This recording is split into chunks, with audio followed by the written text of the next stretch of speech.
감사합니다. 영국의 극작가이고 소설가였던 여러분들 아마 한 번쯤은 이름을 들어보셨을 텐데요. 이 조지 버나드 쇼라는 사람이 있는데 이 사람은 이 노벨 문학상을 받을 정도로 세계적인 명성을 얻은 이제 작가였습니다. 세계적인 극작가인 섹스피어는 모르는 사람 없죠. 그 이후에 그의 뒤를 이을 그 명성의 일을 만한 사람으로 꼽혔던 굉장히 엄청난 극작가였습니다. 근데 그는 살아있을 때만이 아니라 죽어서도 유명세를 크게 치러야 했는데요. 그의 유명한 묘비명 때문에 그래요. 묘비명. 이 사람은 묘비명으로도 굉장히 유명합니다. 자기 이제 죽은 후에 이제 묘비 이제 이런 글을 써달라 이랬을 거 아니에요, 그죠? 그 묘비명이 유명한데 여러분들 아마 이제 한 번쯤은 들어보셨을 거예요. 이렇게 써 있다고 그래요. 우물쭈물하다 내 이럴 줄 알았다. 우물쭈물하다가 내 이럴 줄 알았다. 물론 한글로 써 있지 않습니다. 영국 사람이니까 영어로 써 있어요. 근데 만약에 이제 이게 번역을 한 건데 이렇게 이제 번역을 한 건데 이 번역이 맞다면 한 번 사는 인생인데 이리 재고 저리 재다가 이것도 못하고 저것도 그래서 아무것도 못하고 그래서 결국 죽었다. 이제 후회가 담기는 한탄의 말이다라고 볼 수가 있죠. 사실 저도 이제 그런 뜻인 줄 알았어요. 그렇게 많이 인용이 되기 때문에 그런 줄 알았는데 하지만 실제 묘비명을 정확하게 번역하면 전혀 다르다고 그래요. 이게 잘못 알려진 번역이라고 합니다. 제가 이제 영어 실력이 탁월한 것이 아니어서 번역을 잘하는 이 번역가의 도움을 좀 받았어요. 인터넷에 보니까 아주 잘하는 사람이 이 묘비명을 다시 번역을 했는데 그분의 번역이 이렇습니다. 정말 오래 버티면 이게 나이가 들면 이란 뜻이에요. 나이가 들면 이런 일은 죽음이에요. 이런 일이 생길 줄 내가 알았지 뭐 이렇게 되는 것입니다. 이 묘비명은 버나드 쇼가 오래 살게 되면 당연히 죽게 된다는 것을 알고 있었다라는 뜻이 되는 겁니다. 그럼 이거 우물쭈물하다가 내가 이럴 줄 알았다 하고는 완전히 다르죠? 다른 내용입니다. 버나드 쇼는 묘비명에 인생을 적극적으로 살지 않은 것에 대한 후회를 적은 게 아니에요. 내가 우물쭈물하다가 내가 죽게 되었구나 이런 후회를 적은 것이 아닙니다. 오히려 자신은 죽게 될 것을 분명히 알고 나는 살았다. 나는 언젠가 죽을 거라는 것을 분명히 알고 나는 살았다. 이렇게 쓴 거예요. 물론 이 말이 죽음을 별거 아닌 것으로 조롱하는 말이었다. 이 버나드 쇼가 굉장히 독설가였다고 그래요. 평론가이기도 했는데 굉장히 독설을 잘 날렸다고 그래요. 그래서 이것도 죽음을 조롱하는 글로 쓴 게 아닐까, 그 성격상 보면 아닐까, 뭐 이렇게 이제 해석하는 분들도 있는데 어쨌든 버나드 쇼는 그 어떤 사람이라도 결국은 죽을 수밖에 없는 존재라는 것을 그의 묘비명을 통해 알려주고 있는 것입니다. 그런데 이 사실은 지금으로부터 약 3,500년 전에 살았던 하나님의 사람 모세가 이미 깨닫고 또한 하나님이 주신 말씀으로 말한 내용이기도 합니다. 시편 90편 10절에 보면요, 이 유명한 말씀이죠. 우리 한번 같이 읽어볼까요? 시작. 우리의 연수가 70이요 강건하면 80이라도 그 연수의 자랑은 수고와 슬픔뿐이요 신속히 가니 우리가 날아가나이다. 이 모세는 우리의 인생을 뭘로 비유하고 있냐면 활시에서 떠난 화살이 샥 날아가잖아요. 그게 우리 인생과 같다는 거예요. 이 화살이 어디를 향해 날아갑니까? 관역을 향해 날아가죠. 마찬가지로 우리의 인생이 날아가는데 죽음이라는 관역을 향해 날아간다는 거예요. 우리는 죽는 존재다. 모세가 그렇게 말을 하고 있는 거예요. 여기에 예외가 없어요. 지난 주일 오전에 아주 끔찍한 일이 일어났죠. 무안 국제공항에서 181명이 탄 여객기가 이제 고장이 나서 착륙을 하다가 이제 폭파가 되어져서 179명이 사망을 하였습니다. 참사인데 뉴스를 보니까요, 이 착륙 직전까지 카톡을 주고받은 이제 그 문자 있잖아요. 카톡을 주고받은 가족 이야기가 뉴스를 통해 나오더라고요. 그 이제 카톡 화면을 이제 캡처해가지고 나오는데 굉장히 일상적인 대화예요. 이제 너 곧 도착하니까 너 뭐 하고 있어? 뭐 이런 그냥 우리 평상시에 하는 얘기. 그거를 계속 주고받아요. 주고받다가 딱 어느 시점부터 비행기에 탄 가족이 답이 없는 거예요. 사고가 난 거죠 그때. 그러니까 이제 기다리다가 이제 가족이 기다리던 가족이 왜 답이 없냐, 왜 답이 없냐, 왜 전화를 했는데 답이 없냐, 이 카톡이 올라오는 거예요. 그 사이에 사고가 난 거예요. 그러니까 불과 몇 분이에요, 불과 몇 분. 이 삶과 죽음이라는 것이 얼마나 밀접하게 돼 있는지 이 카톡을 보는데 딱 느껴지는 거예요. 비행기에 탑승한 한 가족은요, 3살 아이를 데리고 처음으로 가족 해외여행을 갔다고 그래요. 3살 아이를 데리고 처음으로. 나이가 이제 43인가 그 아버지가 그러니까 3살을 오니까 굉장히 이제 늦게 아마 뭐 결혼을 했든지 늦게 아이를 낳았든지 뭐 그랬던 것 같아요. 첫 해외여행인데 그것도 원래는 30일까지 있어야 되는 건데 비행기 이제 좀 땡겨서 29일 날 땡겨서 오는 항공표가 생겼다고 그래가지고 땡겨 온 거라는 거예요. 원래대로 그대로 왔으면 사실 사고를 당하지 않았을 텐데. 근데 그 3살 아이도 죽음을 피하지 못했어요. 가장 최연소로 이렇게 사망자의 명단에 올랐죠. 죽음은 예고 없이 오고요, 사람을 가리지 않습니다. 어리다고 해서 예외되는 게 아니에요. 누가 언제 어디서 죽을지 알지 못합니다. 확실한 사실은 우리 모두가 결국은 죽는다는 거예요. 죽음의 관역을 향해 우리의 인생이 화살처럼 날아가고 있어요. 모세가 이 사실을 깨달았어요. 그래서 이렇게 기도하였습니다. 시편 90편 12절 말씀을 보시기 바랍니다. 우리 같이 이 말씀 읽어봅니다. 시작. 우리에게 우리 날 계수함을 가르치사 지혜로운 마음을 얻게 하소서. 이 모세의 기도를 오해하시면 안 돼요. 우리의 날 계수함을 가르치사, 하나님 내 죽을 날 좀 알려주세요. 날짜 알려주시면 내가 그때까지 한번 잘 살아보렵니다, 이런 뜻 아닙니다. 그런 뜻 아니고, 이 기도의 내용은 하나님은 영원하시지만 저 사람은 유한하다는 것을 알게 하옵소서. 하나님은 영원하신 분이시지만 저는 유한하다는 것을 늘 잊지 않고 알게 해주십시오. 이 기도의 내용이에요. 그리고 그것을 아는 것이 곧 지혜로운 마음이라고 하면서 그 지혜로운 마음을 주십시오. 내가 유한한 사람이란 것을 아는 지혜를 주십시오. 이렇게 기도를 하는 거예요. 자신이 죽는 것을 아는 것, 자신이 유한하다는 것을 아는 것, 이것이 우리가 꼭 가지고 있어야 될 지혜로운 마음인 것입니다. 오늘 우리가 읽은 에베소서 본문은요, 왜 우리가 이런 지혜로운 마음을 가져야 하는지 분명하게 알려주고 있습니다. 자, 오늘 본문 15절을 보시기 바랍니다. 15절 같이 읽습니다. 시작. 그런즉 너희가 어떻게 행할지를 자세히 주의하여 지혜 없는 자같이 하지 말고 오직 지혜 있는 자같이 하여. 이 사도 바울은 우리에게 지혜 없는 자와 같이 하지 말고 오직 지혜 있는 자와 같이 하여 어떻게 행할지, 여기서 어떻게 행하다, 이거는 어떻게 살아가야 할지, 이거 산다라는 표현이에요. 어떻게 살아가야 할지 자세히 주의하여 봐라. 자세히 주의하라고 말하고 있습니다. 자, 그러면서 그 이유를 이렇게 밝히고 있습니다. 16절입니다. 16절 같이 읽습니다. 시작. 세월을 아끼라 때가 악하니라. 자, 우리는 어떻게 살아야 할지를 주의하고 자세히 주의해야 돼요. 자, 여기에는 2가지 이유가 있습니다. 우리가 우리의 삶을 아무렇게나 살면 안 되고 자세히 주의해야 되는데 2가지 이유가 있어요. 첫째는 앞서 말씀드린 대로 우리는 결국 죽게 될 것이기 때문이에요. 사람은 유한합니다. 끝이 있어요. 그렇게 우리는 영원히 살 것처럼 그렇게 생각하면 안 돼요.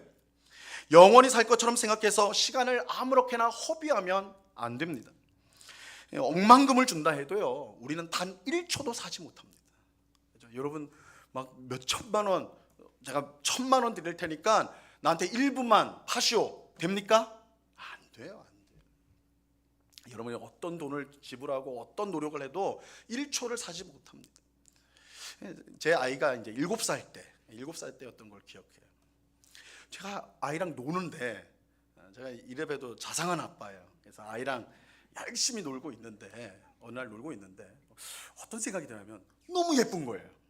뭐 당연히 자기 딸은 예쁘죠, 그죠? 근데 너무 예뻐요. 너무 예쁘니까 어떤 마음이 드냐면 멈췄으면 좋겠는 거예요. 딱 이 순간에도.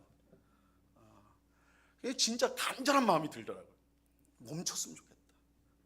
너무 예쁜데 멈췄으면 좋겠다.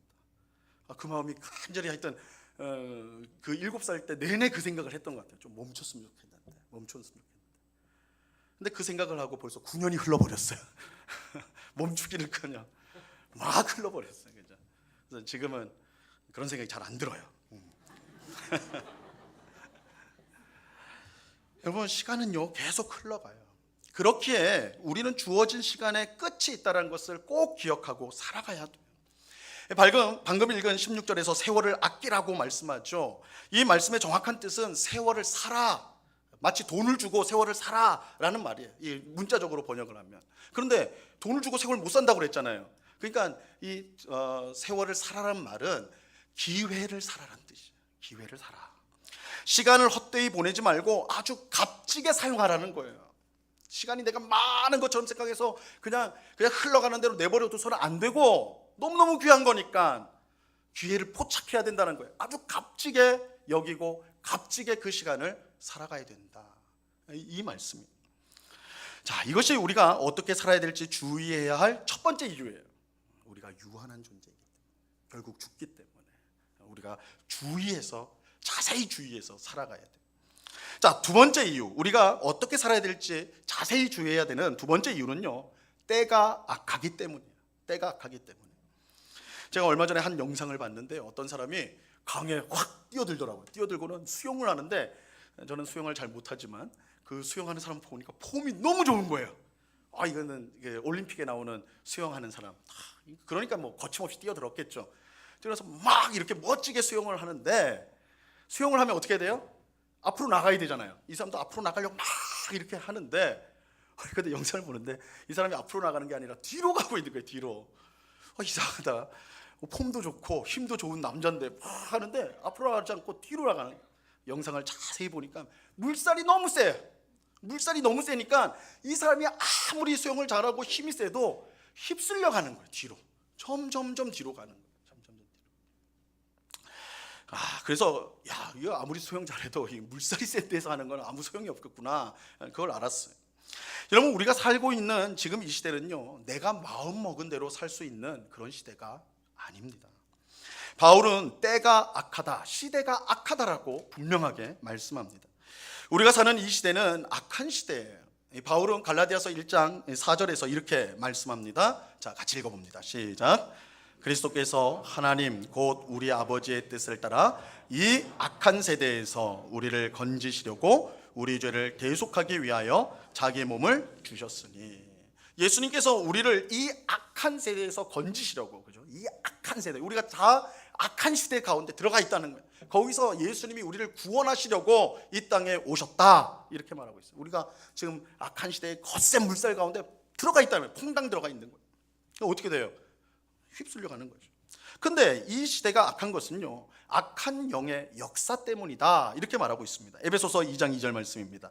그때에 너희는 그 가운데서 행하여 이 세상 풍조를 따르고, 여기서 이 풍조라는 게 시대라는 거예요. 시대. 이 세상 시대를 따르고 공중의 권세 잡은 자를 따랐으니 곧 지금 불순종의 아들들 가운데 역사하는 영이라. 공중의 권세 잡은 자, 곧 불순종의 아들들 가운데 역사하는 영, 길게 설명했지만 마귀요, 마귀. 사탄이요, 사탄. 이 마귀가 역사하기 때문에 이 시대가 악한 것입니다. 우리가 하나님의 말씀을 기준으로 이 시대를 바라보면 우리가 살고 있는 이 시대가 악하다라는 것을 우리가 쉽게 알 수가 있어요. 뭐 어렵지 않아요. 어렵지 않아요. 10계명만 가지고 한번 이 시대를 한번 평가해 보자고요. 10계명 가지고 10가지 계명을.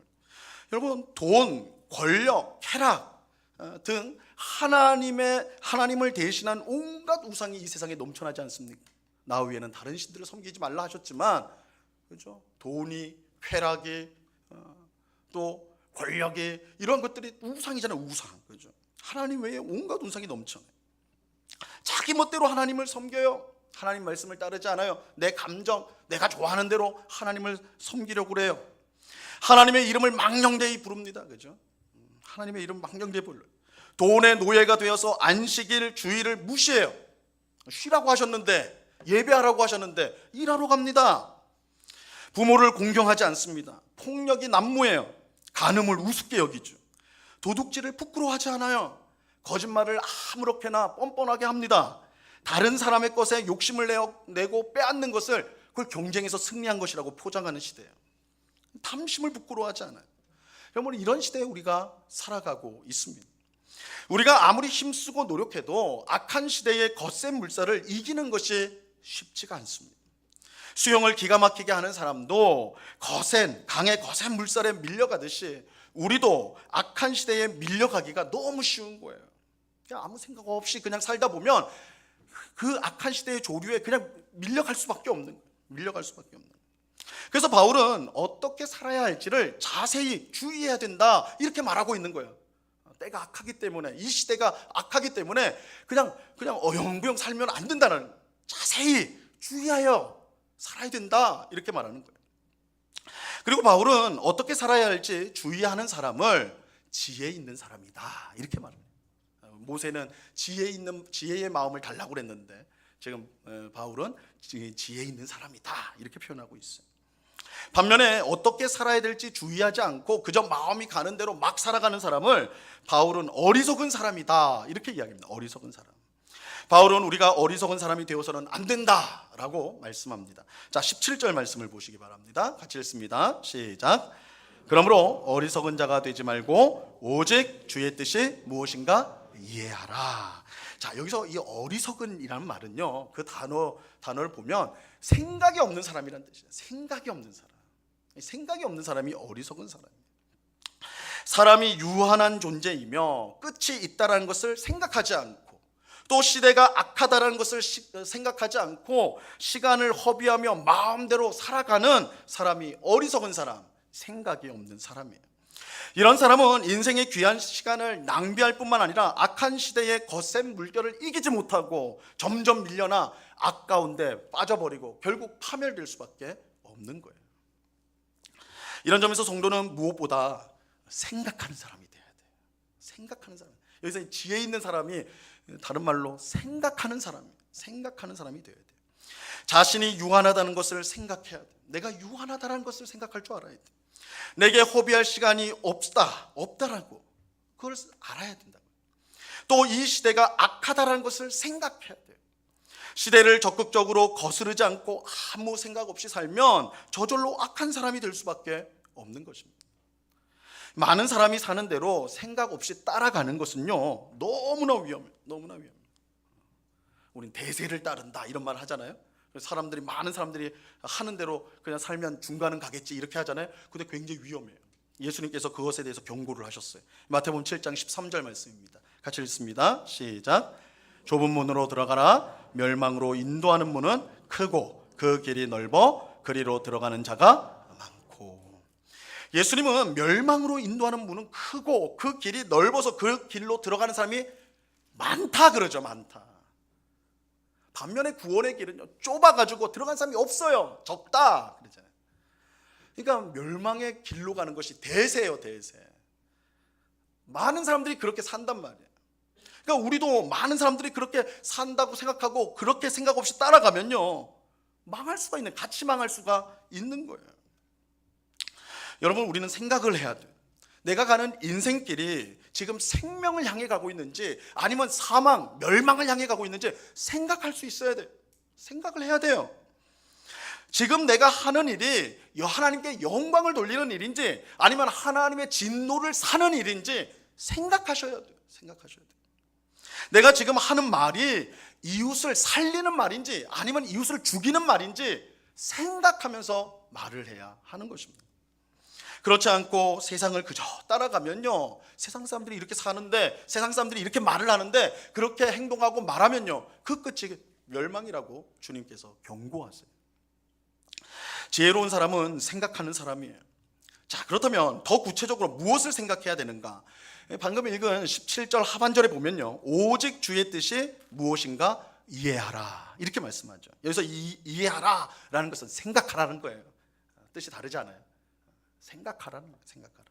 주의 뜻이 무엇인지, 하나님이 기뻐하시는 것이 무엇인지, 악한 시대를 본받지 않고 그것을 이기는 것이 무엇인지, 시간을 허비하지 않고 기회를 사는 것이 무엇인지 생각하라는 거예요.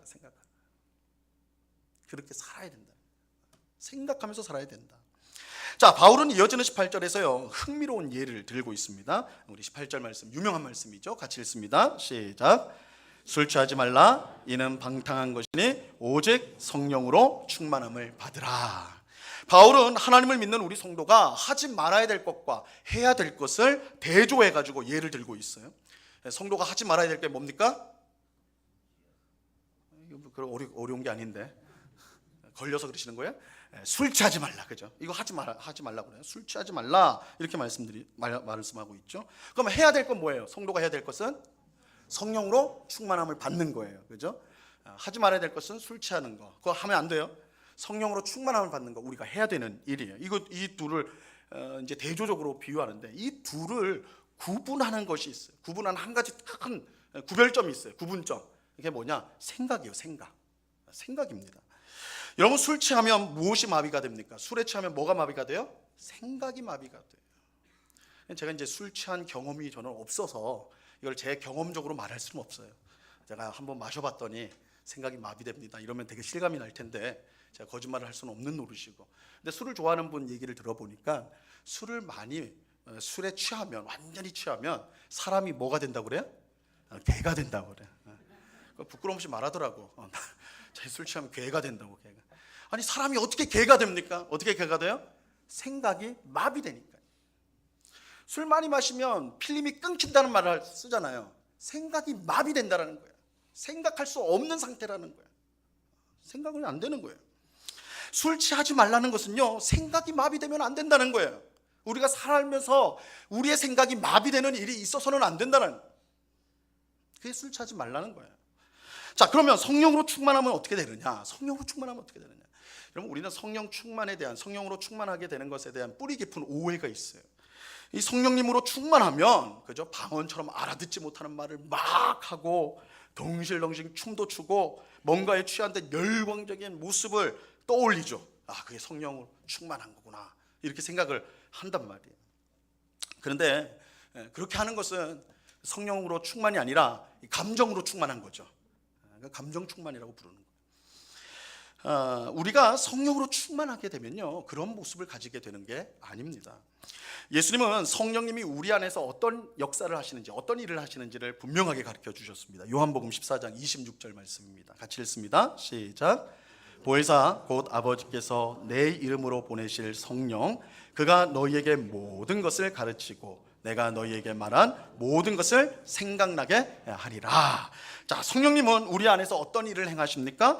성령님은 모든 것을 가르치고 예수님이 하신 모든 말씀을 기억나게 하시는 거예요. 그죠? 생각나게 하세요. 성령님은 우리 안에서 가르치고 생각나는 역사를 행하십니다. 그러니까 우리가 성령으로 충만해지면 뭐가 빨라져요?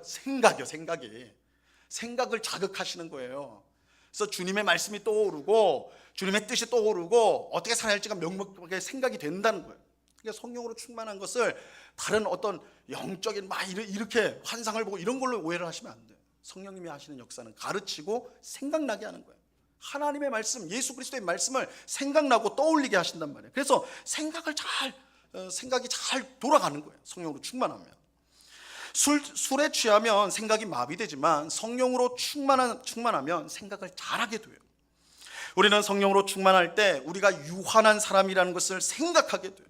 그래서 시간을 허비하지 않고 기회를 사는 사람이 되는 거예요. 성령 충만한 성도는 시간을 허비하지 않습니다. 내 인생이 한도 끝도 없는 것처럼 생각해서 낭비하지 않아요. 내가 끝이 있다는 것을 알고 겸손하게 내게 주어진 이 시간 안에 정말 해야 될 일들, 하나님의 영광, 하나님의 뜻을 위해 그 인생을 살아간다. 성령 충만한 성도는 그렇게 돼요. 우리는 성령으로 충만할 때 이 시대가 악하다는 것을 알고 세상 사람의 뜻이 아니라 하나님의 뜻을 생각하게 되는 것입니다. 그렇게 우리는 항상 성령으로 충만하기를 위해서 기도해야 됩니다. 성령님으로 충만할 때 우리는 하나님의 말씀으로 생각하게 되고, 그래서 주의 뜻이 무엇인지 깨달아 하나님이 기뻐하시는 삶을 살아갈 수가 있게 되는 것입니다. 여러분, 생각하기를 멈추면 안 돼요. 생각을 마비시키는 것을요, 여러분 가까이 하면 안 돼요. 그것이 술이든 TV 드라마든 유튜브든 돈이든 아파트든 그 어떤 것이든지 내 생각을 마비시키는 거, 생각을 하지 못하도록 만드는 거, 그것도 멀리 하셔야 돼요. 멀리 해야 돼요. 오늘날부터 다 거기에 붙잡혀가지고, 그죠?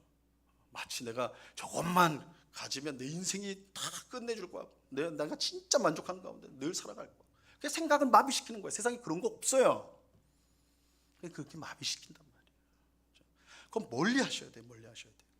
하나님은 우리에게 성령으로 충만하기를 기도하라고 말씀하십니다. 성령으로 충만하게 되는 것은 하나님의 뜻입니다. 그렇기 때문에 그 구하는 기도, 하나님 성령으로 충만하게 하옵소서, 이 기도는 반드시 응답하시는 기도입니다. 성령님으로 충만할 때 우리는 우리 자신의 유한함을 생각하고 이 시대의 악함을 생각하여서 세월을 아끼게 되고 하나님을 기쁘시게 하는 일을 기쁨으로 하게 되는 것입니다. 그럴 때 우리는 하나님께서 주시는 풍성하고 복된 삶을 경험하게 되는 것이죠. 자, 이제 몇 시간 후면요 2025년 새해가 밝게 됩니다. 지금 9시니까 불과 한 3시간도 안 남았어요. 그러면 새해를 맞이하면서 여러분들이 간절히 기도하는 것이 무엇입니까? 아마 기도 제목이 있겠죠. 우리 다음 주에 주보에 다 또 나눠드릴 거예요. 신령 기도 카드 해가지고 기도 여러분들이 간절한 기도의 제목들이 다들 있을 텐데 여러분 그 기도 제목 가운데 꼭 이거를 넣으셔야 됩니다. 가능하면 제일 앞에 놓으셔야 됩니다. 그게 뭐냐? 성령으로 충만하게 하옵소서. 성령으로 충만하게 하옵소서. 여러분 성령으로 충만하기를 위해서 기도해야 돼요. 매일 기도하셔야 돼요. 그래서 우리의 유한함과 이 시대의 악함을 우리가 알고 오직 주의 뜻이 무엇인지 생각하는 우리가 될 수 있도록 성령으로 충만하게 하옵소서, 그렇게 우리는 기도해야 하는 것입니다. 그럴 때 그 생각이 성령으로 말미암아 일으켜지는 그 생각이 순종으로 이어질 때 밝아오는 2025년은 어느 때보다 풍성한 신앙의 열매를 거두게 될 것입니다. 오늘 송구영신 예배를 드리는 우리 모두가 성령으로 충만하기를 간절히 바랍니다. 성령으로 충만하여서 세월을 허송하지 말고요, 허비하지 마시고 매 순간 하나님의 뜻을 생각하고 순종함으로 풍성한 은혜와 복을 누리는 우리 모두가 될 수 있기를 바랍니다. 2025년 새해 하나님이 우리 모두와 항상 동행하여 주시고 우리를 지켜주시고 복 주시고 성령으로 충만하게 하여 주셔서 항상 감사하고 찬송하며 기뻐하며 살아가는 우리 모두가 될 수 있기를 우리 주님의 이름으로 간절히 축원합니다. 같이 기도하겠습니다. 이 시간에 우리 합심해서 같이 기도하도록 하겠습니다. 오늘 주신 말씀을 우리가 생각하면서요, 성령으로 충만하게 해달라고, 하나님 성령으로 충만하게 해달라고. 그래서 우리의 유한함, 우리는 죽어요. 그날이 언제일지 몰라요. 지금 있는 시간이 너무 귀한 시간이에요. 세상의 것들에 우리의 마음을 빼앗기지 않고 하나님의 뜻을 이루어가는 우리가 되게 해달라고, 우리의 유한함과 또 이 시대가 악한 것을 생각하고 그래서 주의 뜻이 무엇인지 알아서 순종하는, 생각하고 순종하는, 하나님을 기쁘시게 하는 보람된 삶을 살아가는 2025년도가 되게 해달라고 그렇게 기도하시기 바랍니다. 또 한 가지는 새해 하나님을 우리가 더욱더 사랑하고 이웃을 더욱더 사랑하는 우리가 되게 해달라고, 하나님의 은혜와 복을 풍성히 누리는 우리, 또한 고통당하고 있는 이웃들과 그 사랑과 은혜를 나누는 우리가 되게 해달라고 이 시간 합심하여서 우리 하나님 앞에 간절하게 같이 기도하도록 하겠습니다. 같이 기도합니다. 하나님 아버지 감사합니다. 거룩하신 아버지 하나님, 송구영신 예배로 이렇게 함께 모여서 함께 하나님 앞에 기도할 수 있는 귀한 은혜 주심을 감사합니다. 아버지 하나님, 무엇보다 우리를 성령으로 충만하게 하옵소서. 우리를 성령으로 충만하게 하여 주셔서 아버지 하나님, 성령 하나님께서 생각나고 가르치게 하시는 그 귀한 역사로 말미암아 우리의 유한함을 알게 하시고 우리가 사는 이 시대가 악하다는 것을 알게 하여 주셔서 우리에게 주어진 이 시간을 귀하게 여기고 그것을 잘 사용하여서 하나님을 기쁘시게 하는, 또한 이웃을 유익하게 하는 복된 성도의 삶을 살아가게 하여 주옵소서. 아버지 하나님, 우리의 생각을 마비시키는 것들, 이 세상의 좋은 것들, 이 하나님 우리의 생각을 마비시키는 것들을 멀리할 수 있는 저희들 되게 하여 주옵소서. 지혜로운 마음을 가지게 하옵소서. 아버지 하나님, 우리가 하나님 앞에 언젠간 다 서게 될 텐데 하나님 참으로 지혜로운 자로서 하나님 앞에 칭찬을 받고 하나님의 영광에 참여하는 그런 복된 성도들 다 될 수 있도록 은혜를 베풀어 주옵소서. 아버지 하나님, 2025년 새해가 밝아옵니다. 하나님을 더욱더 잘 섬기는 우리 되게 하옵소서. 이웃을 더욱더 사랑하는 우리 되게 하옵소서. 올해보다 더욱더 진일보된 믿음으로 살아가는 저희들 될 수 있도록 도와주시옵소서. 하나님의 은혜와 복이 우리 모든 성도님들의 가정과 생업 위에 풍성히 임하게 하여 주옵소서. 그래서 하나님께 영광을 돌리게 하옵소서. 어려운 이웃들과 나누게 하옵소서. 그들을 사랑하고 품게 하옵시고 돕게 하옵소서. 하나님, 그런 복된 마음으로 이 땅을 살아가는 거룩한 주의 백성들 다 될 수 있도록 주님 주장하여 주시옵소서. 은혜를 베풀어 주옵소서. 하나님 아버지, 우리를 성령으로 충만하게 하여 주옵소서. 매일매일 성령으로 충만함을 구할 때 성령 하나님께서 우리 안에 계셔서 우리로 하여금 늘 우리가 유한한 존재임을 생각하게 하시고, 또한 이 세대가 악한 것을 생각하게 하셔서 이 세상을 따라 살지 않고 하나님의 뜻이 무엇인지 깨닫고, 그리고 순종함으로 하나님 앞에서 정말 값진 인생 살아가는 우리 모두가 되게 하여 주시옵소서. 우리가 생각하는 것을 마비시키는 세상의 것들이 있다면 멀리할 수 있도록 은혜를 주옵소서. 우리로 하여금 정말 하나님 앞에서 우리가 마땅히 어떻게 살아야 될지를 잘 깨달을 수 있도록 항상 성령의 충만함을 구하며 하나님의 은혜를 의지하며 하나님 앞에 엎드리는 새해가 되게 하여 주시옵소서. 아버지 하나님, 오늘 예배하는 우리 모든 성도님들 꼭 붙들어 주시고 항상 동행하여 주시고 하나님의 귀한 은혜와 복을 내리워 주셔서 참으로 어렵고 힘든 이 시기를 살아가고 있지만 하나님의 백성을 하나님이 지키심을 우리를 통하여 증명하시며 세상 가운데 하나님의 영광을 드러내는 그런 우리 모두가 될 수 있도록 주님 도와 주옵소서. 내년은 하나님을 더 잘 섬기기를 원합니다. 내년에는 이웃을 더욱더 사랑하기를 원합니다. 우리의 믿음이 진일보될 수 있도록, 후퇴하지 않고 앞으로 더 나아갈 수 있도록, 그래서 주님 앞에 우리가 곧 서게 되는데 주님 앞에 칭찬받는 모든 주의 백성 다 되게 하여 주시옵소서. 하나님, 오늘 예배 참석한 우리 모든 성도들의 이 가정과 생업 위에 하나님의 크신 복과 은혜로 늘 함께하여 주시옵소서. 감사하며 예수님의 이름으로 기도드리옵나이다. 아멘.